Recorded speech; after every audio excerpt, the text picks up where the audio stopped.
Kita dari kecil selalu diajarin untuk menjadi kaya, menjadi pintar. Kita sejak kecil tahu banyak peribahasa, rajin menabung pangkal kaya, rajin belajar pangkal pandai gitu ya. Tapi sejak kecil di sekolah, di kampus, kita tidak pernah diajarkan bagaimana cara bersyukur. Saya kira itu pelajaran penting yang harus kita miliki di era serba flexing seperti sekarang ini. Itu. Bintang W Putra. CEO dari Bintang Semesta Media. Yo, Gimana kabarnya Mas? Alhamdulillah, luar biasa. Basa-basi Jaya, banget jaya, ya. jaya. Janji. Oke, Mas Bintang juga ini ya, pertama kali konten YouTube di Jaim Maji. pertama kali. Pertama kali itu Mas Bintang. Itu salah satu pioner. Anggota tua ya? Enggak anggota tua. Enggak tua juga ya? Iya, masih muda. Lumayan tua. Lebih muda dari Gibran kan? Yo, masih, bulunya masih. Oh, masuk pertanyaan ya. Ya, Nah, pertanyaan pertama nih. Ini kan tentang temanya tentang kenapa sih kok manusia tuh pengen kaya ya? ya. Menurut pandangan Mas Bintang nih, kaya itu seperti apa? Ini yang sulit dijelaskan ya, karena saya kira ini pertanyaan yang semi-semi menjebak gitu ya. Karena pertanyaan kenapa kita harus kaya itu sangat bias kelas ya kalau menyebutnya ya. Karena kita ukuran kaya setiap orang itu pasti berbeda-beda. Iya. Dan tidak bisa dipukul rata, kaya menurut si A, si B, dan si C. Tapi mungkin membahas kaya kita perlu mengingat kembali ke masa lalu, tempo dulu. Ya, ketika kita masih berkelompok hidupnya atau masih komunal, nomaden. Kapan sih kita mulai memiliki konsep kepemilikan? Saya kira ini pangkal dari semua hal kaya, miskin, dan segala macam ya. Mulainya adalah pangkal kapan konsep kepemilikan itu muncul. Dulu ketika kita Homo sapiens ini masih hidup dalam kelompok ya, nomaden, nggak ada konsep pemilikan. Yang ada adalah konsep kepemilikan secara komunitas, komunal. Apa yang dimiliki oleh komunitas atau kelompok atau tribe atau suku itu dimiliki oleh semua orang di dalam anggota itu. Hasil berburu didapatkan untuk semuanya. Ketika suatu wilayah tidak bisa dimanfaatkan untuk hidup, akan pindah ke wilayah lain yang bisa memungkinkan untuk bertahan hidup. Begitu seterusnya. Dan itu berlangsung selama berabad-abad. Kemudian muncullah apa yang kita sebut sebagai era modern. Muncul ada kepemilikan pribadi, ada tuan tanah gitu ya. Muncul kepemilikan pribadi, ada kerajaan dan segala macam. Nah, kemudian itulah manusia mulai mengumpulkan pundi-pundi kepemilikan tadi, yang mungkin kita di era sekarang menyebutnya sebagai kekayaan. Dan kenapa harus kaya atau definisi kaya itu seperti apa? Saya kira sekarang kita tidak bisa mempunyai satu definisi yang tepat ya. Karena kalau yang dimaksud kaya itu adalah banyak sumber materi, banyak aset ya. Saya kira itu Banyak perempuan juga kan? banyak perempuan juga. Saya kira itu bisa menjadi sebuah hal yang benar, tapi belum tentu benar bagi kelompok lain atau orang lain. Jadi nggak bisa disimpulkan dalam satu definisi kaya itu apa. Ini kan tadi dari sejarah dan lain sebagainya ya. Sekarang masuk kepada orang disebut kaya itu kok sudah punya apa sih? Punya harta, punya wanita, atau punya apa? Ya, saya percaya kekayaan itu nggak ada ujungnya. Kalau yang dimaksud kekayaan itu secara materi itu nggak akan ada ujungnya. Karena cukup bagi kita tuh pasti berbeda-beda ya. Ada yang misalnya satu orang misalnya ketika dia belum dapat pekerjaan, mungkin kaya bagi dia ketika dia mampu memenuhi kebutuhan sehari-hari. Itu kaya. Tapi ketika dia sudah mampu memenuhi kebutuhan sehari-hari, bagi dia mungkin kebutuhan-kebutuhan sekunder lain itu bisa membuat dia kaya ya, punya kendaraan, mobil mewah, punya tanah, punya rumah. Tapi ketika dia sudah punya itu, mungkin dia akan naik lagi tingkat versi kekayaannya dia. Punya bisnis waralaba gitu ya, punya perusahaan multinasional. Ketika dia sudah mencapai titik itu akan berbeda lagi versi kayanya dia. ya dia akan menjadi apa namanya konglomerat, dia akan menjadi pengusaha-pengusaha yang bisa mengatur negara bahkan segala macam. Jadi tidak bisa kalau kita menyimpulkan kaya itu sampai titik mana, karena sampai saat ini pun saya meyakini bahwa syukur itu di atas segalanya. Seperti saya katakan di awal tadi, kita selalu diajarkan untuk kaya, bekerja, dari kecil belajar untuk bekerja dan mendapatkan penghasilan. Menabung juga. Tapi kita tidak pernah diajarkan bagaimana cara bersyukur. Saya kira itu adalah kunci untuk kita menjaga kewarasan hidup di era sekarang ini. Nah kalau di zaman dulu kaya kan kita lihat sebagai kalau orang punya banyak tanah gitu kan, itu disebut kaya. Nah kalau di era modern ini apa yang menyimbolkan dia kaya? Apakah banyak bisnis atau banyak investasi dan sebagainya, itu seperti apa?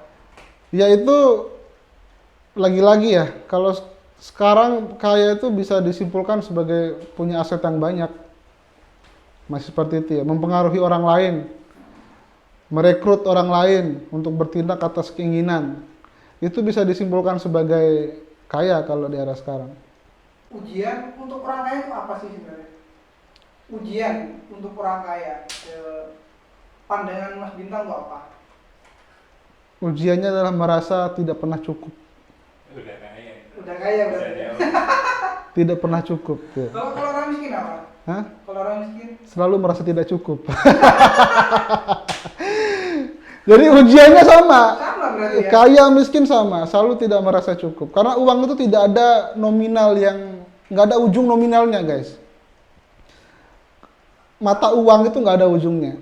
Apakah gara-gara mata uang orang-orang juga udah lupa gimana konsep kaya itu, atau konsep kaya itu masih abstrak gitu? Gara-gara kaya itu disimpulkan dengan banyak nominal atau nol atau gimana? Iya, jadi itu saya kira pertanyaan menarik ya. Jadi benar, kekayaan itu adalah konsep.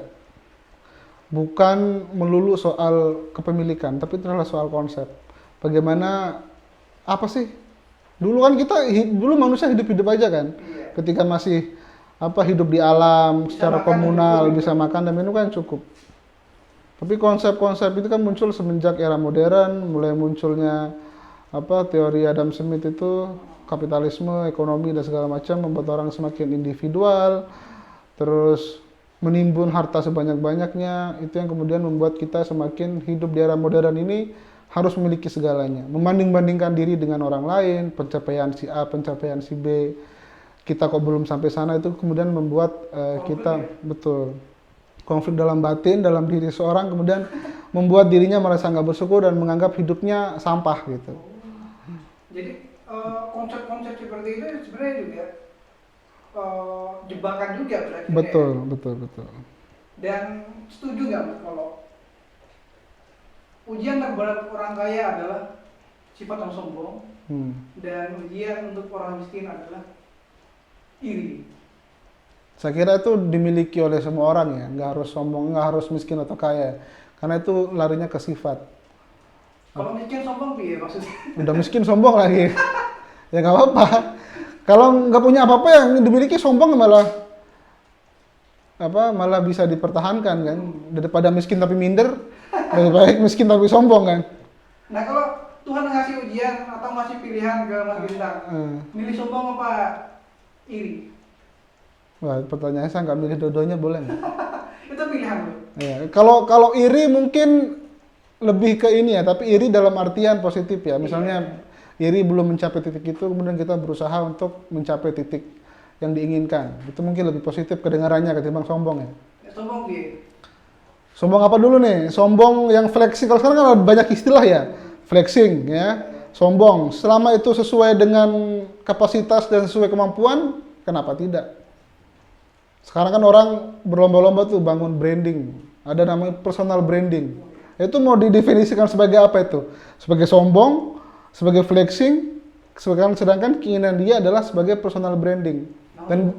Dan itu penting, personal branding, ketika kamu memiliki sebuah kemampuan atau bisa melakukan sesuatu, kemudian ingin orang menggunakan jasamu, personal branding itu penting.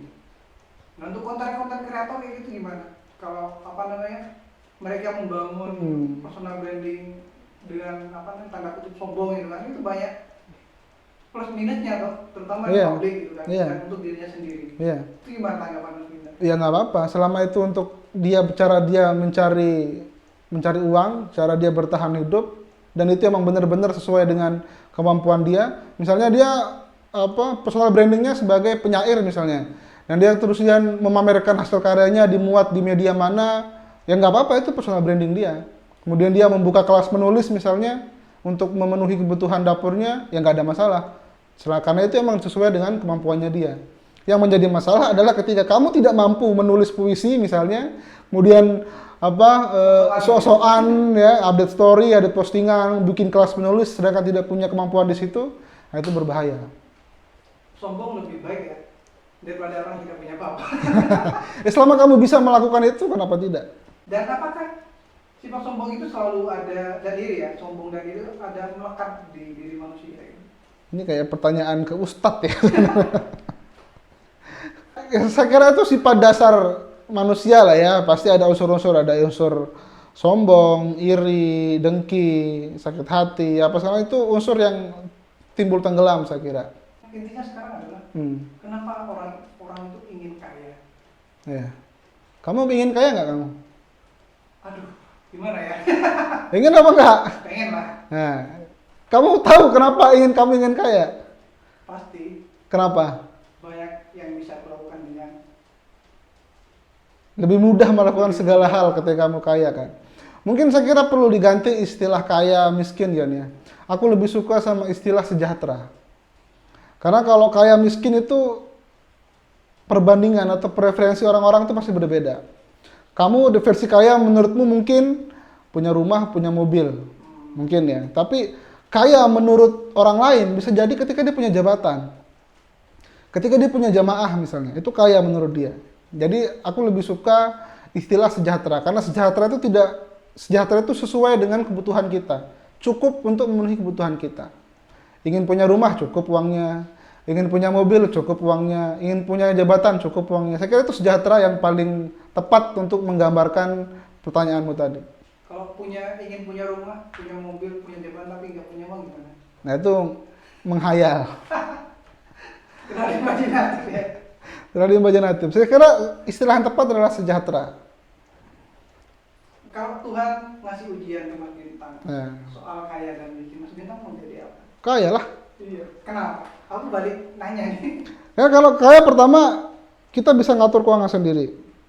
Minimal kita tidak merepotkan orang lain. Kalau miskin, kemungkinan besarnya adalah minta tolong orang lain. Ketika ada kebutuhan mendadak, kebutuhan mendesak, kita tidak punya apa-apa, hal yang paling pertama kita lakukan pasti adalah meminta bantuan orang lain. Entah dalam bantuan materi ataupun tenaga. Nah itu pasti merepotkan orang lain atau mengganggu kesibukan orang lain. Kenapa ingin kaya untuk itu? Memudahkan segala keinginan ataupun nawa itu yang kita punya dalam diri kita sendiri gitu. Apakah miskin itu beban? Apa? Oh iya loh. Jangankan bagi dirimu sendiri ya, bagi negara itu beban loh. Bagi miskin ya negara beban. Iya dong. Negara ngeluarin bansos itu untuk orang-orang miskin. Ya. Orang tua kita pasti beban tuh. Kita udah masuk usia kerja, minta kiriman kan beban juga buat orang tua. Orang-orang sekitar, orang teman-teman kita di tongkrongan tuh kalau kita nggak punya apa-apa pasti beban juga. Jadi beban, jangankan buat orang sekitar, buat negara, Pak. Negara itu paling mengeluarkan banyak anggaran tuh. Ini aku cerita sedikit ya soal kemiskinan di negara kita. Iya, gimana itu? Kemiskinan ekstrim di Indonesia itu angkanya 20-30%. Ini kemungkinan ekstrim. Kemungkinan ekstrim itu didefinisikan sebagai orang yang tidak mampu memenuhi kebutuhan dasar hidupnya. Itu kemiskinan ekstrim. Kemudian ada yang namanya kelompok menengah. Ya, kelompok menengah ini adalah orang-orang yang mampu mengakses pendidikan, punya pekerjaan tapi tidak bisa menabung atau tidak punya tabungan jangka panjang. Uangnya habis, hartanya habis untuk memenuhi kebutuhan hidupnya sehari-hari. Tidak punya plan hidup jangka panjang. Ada namanya kelas atas. Ya, kelas atas ini diisi oleh sekitar 10-12% orang di Indonesia. Nah, yang paling besar porsinya adalah kelas menengah. Kelas menengah ini ketika terjadi krisis itu akan menimbulkan dampak yang sangat besar. Contoh yang paling dekat adalah waktu pandemi corona kemarin. itu kelas menengah itu kolaps. Karena sebagian besar hidup mereka adalah dari paycheck to paycheck, ya gaji ke gaji. Mereka hidup hanya mengandalkan gaji. Ya, akhir bulan susah, awal bulan senang karena ada gaji baru. Mereka tidak punya simpanan atau uang cadangan untuk memenuhi kebutuhan hidup ketika suatu krisis terjadi. Nah, pandemi itu kelompok menengah itu kolaps. Kita tahu ada kredit macet banyak, ya, iuran kesehatan membeludak gitu ya, membuat iurannya, anggarannya semakin menipis. Itu adalah akibat dari kelompok menengah ini yang tidak settle, tidak begitu kuat. Sedangkan kelompok atas mereka aman-aman aja, kelompok kaya. Mereka tidak terganggu sama sekali sama yang namanya pandemi itu. Contoh nyatanya adalah ketika ini satu data aja, kita bisa lihat perbandingannya di sebuah data. Pembelian mobil di masa pandemi, untuk pembelian mobil mewah itu tidak mengurangi penurunan yang signifikan. Artinya orang-orang kaya itu belanja mobil mewah. Tapi mobil-mobil kelas menengah, ya, LCGC mungkin ya, mobil-mobil yang biasa didominasi oleh kelas menengah, itu mengalami penurunan yang sangat drastis. Artinya daya beli kelompok menengah ini berkurang akibat pandemi, tapi daya beli oleh kelompok atas ini stabil. Ini menunjukkan, menggambarkan betapa rentannya posisi kelas menengah ini ketika terjadi sebuah krisis. Terus apa kabar dengan orang miskin? Ya semakin jatuh. Meninggal ya. Jadi kan selama ini kan kita selalu mendengar ya, ada bantuan sosial untuk orang miskin. Ada amnesti pajak untuk orang super kaya supaya mereka mau membayar pajak. Tapi jarang sekali diperhatikan bagaimana kondisi kelas menengah ini. Iya. Nggak perlu diperhatikan juga ya. Iya, mereka tuh sangat rentan sebenarnya posisinya. Daripada orang miskin? Jauh lebih rentan orang miskin, tapi jumlah mereka tuh banyak. Data populasi di Indonesia itu mereka tuh ada di angka 50-60% populasi orang menengah. Nah, baiknya seperti apa itu? Regulasi-regulasi yang pas untuk kelas-kelas menengah ini yang sangat kaum-kaum yang rentan lah ya kalau ada Nah, itu pertanyaan tesis kayaknya. Pertanyaan. Ini siapa tahu yang nonton. Itu pertanyaan ini perlu mungkin salah satu pasangan capres-cawapres yang menyinggung soal ini di pemilu kemarin adalah 01 ya. Caimin waktu itu menyampaikan bahwasanya sangat rentan sebenarnya posisi kelompok menengah ini, yang justru harusnya ikut diperhatikan juga kondisi mereka, tidak hanya melulu memberikan dana bansos dan amnesti pajak, tapi bagaimana menstabilkan atau mengkontrol supaya kelas menengah ini tidak sampai kolaps. Karena kalau mereka sampai kolaps, jatuh ke kelompok kemiskinan ekstrim, lebih repot lagi. Malah makin meningkat. Betul. Dan idealnya negara kaya itu seperti apa? Idealnya negara kaya ya negara yang mampu kebutuhan dasar. Simpel deh, kebutuhan dasar itu adalah kebutuhan yang harus dimenuhi oleh semua negara seharusnya. Kita bisa tahu di Undang-Undang Dasar itu ya, bahwasanya kebutuhan dasar itu ada apa? Kesehatan, pendidikan, ya, sama sosial. Ketika ketiga kebutuhan dasar itu terpenuhi, satu syarat menjadi negara kaya sudah tercukupi. Kesehatan tidak mahal, tidak ribet administrasi, begitu juga dengan pendidikan, gitu ya, tidak membeda-bedakan, diperuntukkan bagi semua warga negara, tidak perlu bayar UKT yang mahal. Nah, itu sudah one way atau satu jalan lurus menuju negara maju. Dan Indonesia apakah menjadi negara? Pertanyaanmu menjebak. Itu Indonesia sedang menuju ke arah sana. Kita positif aja. Wah, ini diplomatis banget. Menjadi negara miskin. Maju no. Maju. Kata-kata mutiara untuk kaum-kaum yang rentan stres gara-gara ingin kaya.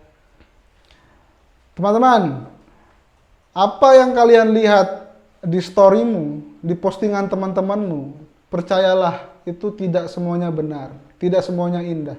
Setiap orang itu punya tingkat stresnya masing-masing. Setiap orang punya tingkat kesulitan hidupnya masing-masing. Jadi jangan berhenti membanding-bandingkan dirimu, bersyukur dengan apa yang kamu miliki sekarang ini. Itu. Oke. Thank you.